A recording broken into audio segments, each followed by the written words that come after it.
பிரபல திரைப்பட தயாரிப்பாளர் கல்பாத்தி இல்ல திருமண விழாவுக்கு தாவேகா தலைவரும் நடிகருமா இருக்கக்கூடிய விஜயும் த்ரிஷாவும் ஒண்ணா கலந்துக்கிட்டாங்க.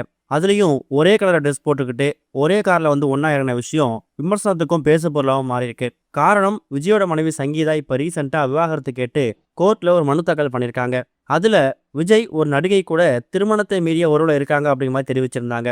இதுக்கிடையில விஜய் த்ரிஷா கூட அந்த திருமண நிகழ்ச்சியில கலந்துகிட்ட விஷயம் அரசியல் வட்டாரத்திலையும் சினிமா வட்டாரத்திலையும் பரபரப்பை ஏற்படுத்திருந்துச்சு. இப்படி இருக்கும்போது சமீபத்துல ஒரு விழா நிகழ்ச்சியில கலந்துக்கிட்டப்ப நடிகரும் இயக்குனருமா இருக்கக்கூடிய பார்த்திபன் கிட்ட த்ரிஷாவோட போட்டோவை காட்டி சில கருத்துக்கள் கேட்டிருந்தாங்க.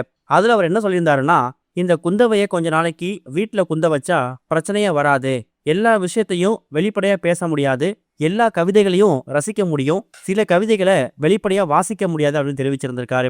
இதுக்கு த்ரிஷா ரொம்ப காட்டமா அவங்களோட எக்ஸலம் பக்கம் மூலயமா கண்டனம் தெரிவிச்சிருந்திருக்காங்க. அநாகரிகமான பேச்சுன்னும் வேணும்னே தன்னோட போட்டோவை போட சொல்லி அவருடைய பேசியிருக்கிறதாகவும் குற்றம் சாட்டியிருக்காங்க. அதுக்கப்புறமா பார்த்திபன் அதுக்கு வருத்தம் தெரிவிச்சு ஒரு வீடியோ வெளியிட்டிருக்காரு. த்ரிஷா அந்த ட்விட்டர் போடுறதுக்கு முன்னாடியே நான் வருத்தம் தெரிவிச்சு ஆடியோ வெளியிட்டிருக்கேன். ஆனால் த்ரிஷா வந்து இப்படிப்பட்ட ட்விட்டர் போடுவாங்க அப்படின்னு தெரிஞ்சதுன்னா கண்டிப்பாக நான் மன்னிப்பு கேட்டிருக்க மாட்டேங்கிற மாதிரி மறுபடியும் கோவப்பட்டிருந்தாரு.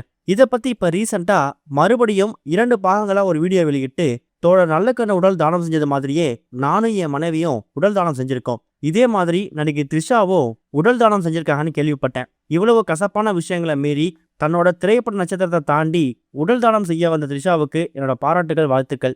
வாழ்க்கையில தப்பு நடந்துட்டா அதை சரி செய்ய முடியாது, ஆனா அடுத்த டைம் அந்த தப்பு நடக்காத மாதிரி பார்த்துக்கலாம். என் மேல தப்பு இருந்தா தயவு செய்ய மன்னிச்சிடுங்க, ஆனா அதுல சரியான விஷயங்களை ஏத்துக்குங்க அப்படிங்கிற மாதிரி மறுபடியும் வீடியோ வெளியிட்டு அதிர்ச்சி ஏற்படுத்தியிருக்காரு. எப்படி பார்த்தாலும் த்ரிஷா அப்புறம் பார்த்திபன் இவங்களுடைய இந்த கோல்டு வார் அப்படிங்கிறது, மனக்கசப்பு அப்படிங்கிறது தொடர்ந்து நடந்துகிட்டே தான் இருக்க போகுது.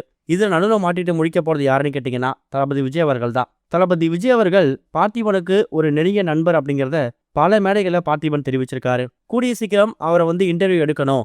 இவரோட அரசியல் பிரவேசத்தை பற்றி பல மேடைகளை கேள்வி கேட்டப்ப கூட விஜயோட அரசியல் வருகை பெரிய தாக்கத்தை ஏற்படுத்துங்கிற மாதிரி பல யூடியூப் சேனல் நடத்தக்கூடிய மேடையில கூட அவர் ரொம்ப பிரம்மாண்டமாக தெரிவிச்சிருந்திருக்காரு. அப்படிப்பட்ட பார்த்திபன் த்ரிஷா மூலயமா விஜயை இப்படி விமர்சிக்கிறதுக்கான காரணம் என்னவா இருக்குங்கிற மாதிரி ஒரு பக்கம் ரசிகர்கள் அதிர்ச்சி அடைஞ்சிட்டாங்க. இந்த மாதிரி சுச்சுவேஷன்ல தான் விஜய் அப்புறம் பார்த்திபன் இவங்க 2 பேருமே ஒருத்தருக்கு ஒருத்தர் பேசி இதை பத்தி ஒரு முடிவுக்கு வந்திருக்காங்களாம். வெளிப்படையாக போடக்கூடிய கருத்துக்கள் மக்களுக்கு, ரசிகர்களுக்கு நிறைய வந்துடும். ஆனால் ஒரு செலிபிரிட்டி அப்படிங்கும்போது கண்டிப்பாக அவங்களுக்குள்ள நிறைய கான்டாக்ட் இருக்கும். விஜயோட மேனேஜர் பார்த்திபனுக்கு ரொம்ப நெருங்கிய நண்பராக கூட இருக்கலாம். அதே மாதிரி பார்த்திபனோட மேனேஜர் விஜய்க்கு ரொம்ப நெருங்கிய நண்பராக கூட இருக்கலாம். அது மூலயமா இவங்க ஒருத்தருக்கு ஒருத்தர் பேசி இனிமேல் இதை பற்றி பேச வேணாம், பொது மேடையில வெளியில இதை பற்றி யாருமே கருத்தை தெரிவிக்க வேணாம் அப்படிங்கிற மாதிரி விஜயும் பார்த்திபனும் ஒரு பரஸ்பர முடிவுக்கு வந்திருக்கிறதாவும், இனிமேல் இதை பற்றி பார்த்திபன் தரப்புல எந்த வீடியோவும் வராது, விஜய் த்ரிஷா தரப்புல இருந்து எந்த விதமான ட்விட்டும் வராது அப்படிங்கிறது கன்ஃபார்ம் ஆயிருக்கு. இது வரைக்கும் கனெக்டிங் டிவிக்கு சப்ஸ்கிரைப் பண்ணனா மறக்காம சப்ஸ்கிரைப் பண்ணிக்கங்க. உடனடி அப்டேட்ஸ் பெறுவதற்கு நோட்டிஃபிகேஷன் பெல்லையும் கிளிக் பண்ணிக்கங்க.